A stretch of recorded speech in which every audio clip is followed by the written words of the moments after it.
Today we're going to show you how to install a sign using Gemini's Rigid Stencil Guide. Our Rigid Stencil Guide provides a cardboard cutout of each sign element, making placement and installation a breeze. To get started, you'll need a level, painter's or masking tape, and a cleaning cloth. Use the cleaning cloth to thoroughly clean the wall.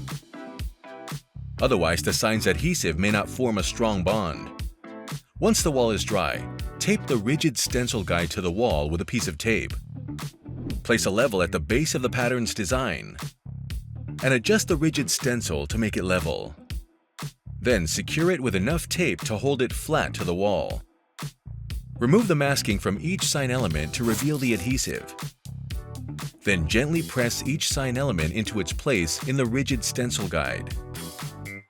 Once all the elements are set, stand 10 or more feet back from the sign to make sure everything looks right. When everything is properly aligned, remove the Rigid Stencil Guide, and then firmly press and hold each sign element against the wall for 60 seconds. Apply even pressure so all the pieces of adhesive create a strong bond with the wall. Then peel the protective masking off the face of each sign element and wipe them clean as needed. And that's how you install a sign with Gemini's Rigid Stencil Guide.